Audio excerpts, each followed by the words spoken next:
PR পদ্ধতিতে নির্বাচন সহ যেসব দাবি তুলবে জামায়াত। গোপালগঞ্জের ঘটনায় আইনশৃঙ্খলা বাহিনীর ভূমিকা নিয়ে প্রশ্ন নেই বলছেন আসিফ মাহমুদ। গোপালগঞ্জে নাহিদের উপর হামলার নির্দেশদাতা ডেভিল রানী হাসিনা বলছেন সোহেল তাজ। ইনকিলাব জিন্দাবাদ, মুজিববাদ মুর্দাবাদ, গোপালগঞ্জে আওয়ামী সন্ত্রাসের আস্তানা গুড়িয়ে দেওয়া হবে বলছেন নাহিদ। ইরাকের শপিং মলে ভয়াবহ অগ্নিকাণ্ড, নিহত বেড়ে 69। এবং সর্বশেষ জানাবো ত্রয়োদশ সংসদ নির্বাচনে 223 আসনে প্রার্থী ঘোষণা খিলাফত মজলিসের। শুনছিলেন সংবাদ শিরোনাম, এবারে বিস্তারিত। পিআর পদ্ধতিতে নির্বাচন সহ যেসব দাবি তুলবে জামায়াত।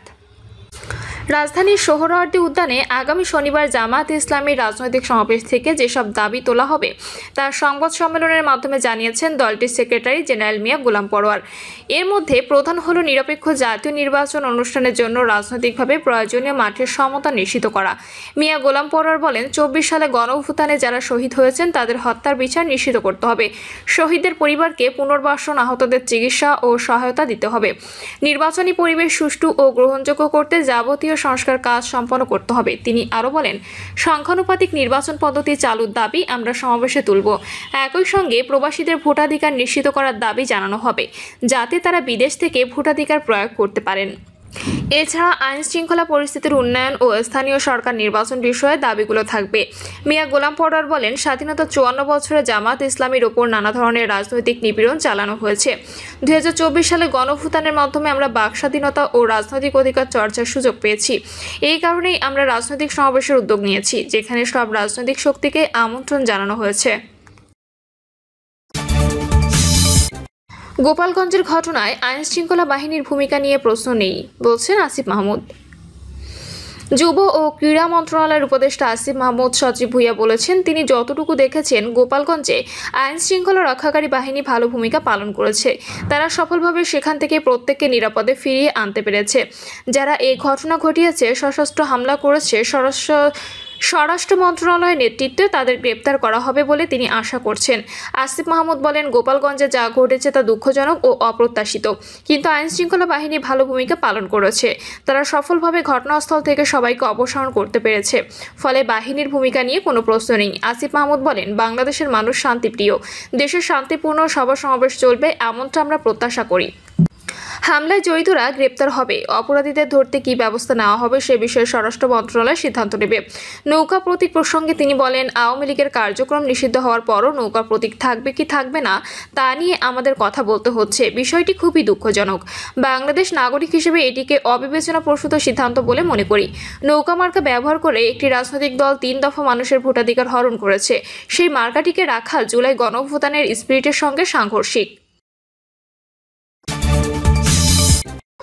গোপালগঞ্জে নাহিদের উপর হামলার নির্দেশদাতা ডেভিল রানী হাসিনা বলছেন সোহেল তাজ।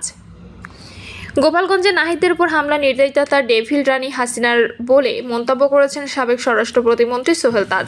দুপুরে নিজের ভেরিফাইড ফেসবুক পেজের স্ট্যাটাসে তিনি কথা বলেন। সাবেক এই স্বরাষ্ট্র প্রতিমন্ত্রী বলেন, আমি মনে করি 16 জুলাই গোপালগঞ্জে যে হামলা হয়েছে তার মূল উদ্দেশ্য ছিল বৈষম্য বিরোধী ছাত্র আন্দোলন এবং জুলাই আগস্ট গণঅভ্যুত্থানের নেতাদের হত্যার একটি হীন চেষ্টা। আমি আশ্চর্য হব না যদি ডেভিল রানী নিজেই এর নির্দেশ দিয়ে থাকেন।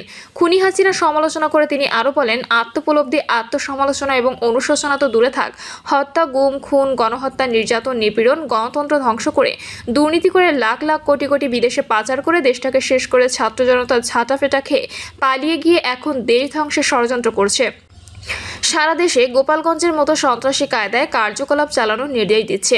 প্রসঙ্গত, জাতীয় নাগরিক পার্টি এনসিপির পূর্ব নির্ধারিত মার্চ টু গোপালগঞ্জ কর্মসূচিতে হামলা চালিয়েছে কার্যত নিষিদ্ধ আওয়ামী লীগ। দুপুরের পর অনুষ্ঠানস্থল ঘিরে পাল্টাপাল্টি ধাওয়া শুরু হলেও পরে তা রক্তক্ষয়ী সংঘর্ষে রূপ নেয়। এই ঘটনায় অন্তত 4 জনের মৃত্যুর খবর পাওয়া গেছে। এছাড়া পুলিশ, সাংবাদিক, সাধারণ পথচারী সহ আহতের সংখ্যা কয়েকশো।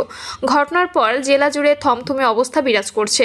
পরিস্থিতি সামাল দিতে এদিন রাত 8টা থেকে আজ সন্ধ্যা 6টা পর্যন্ত কারফিউ জারি করে স্থানীয় প্রশাসন। হামলাকারীদের 24 ঘন্টার মধ্যে গ্রেপ্তারের আলটিমেটাম দিয়েছে এনসিপি।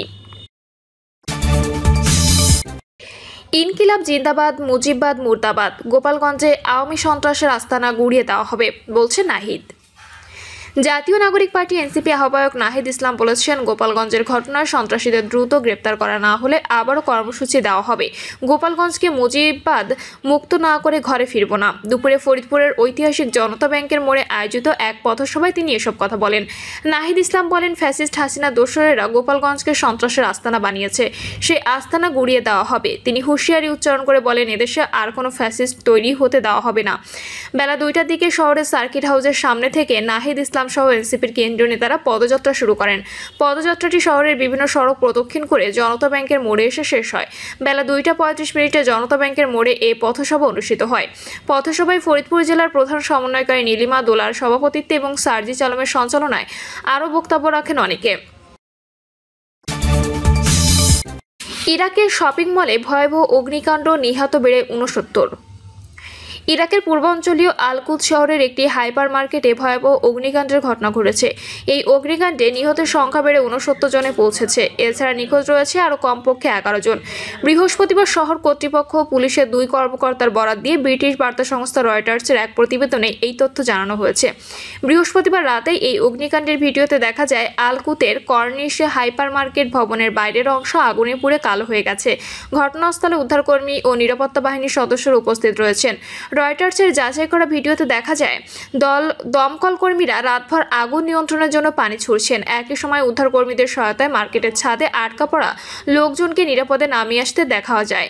আল-কুদের সরকারি কর্মকর্তা আলী আল মাহাহি রয়টার্সকে বলেছেন, অগ্নিকাণ্ডের এই ঘটনায় মার্কেটের ধ্বংসস্তূপের নিচে আরও অনেকের মর্দেও চাপা পড়ে রয়েছে।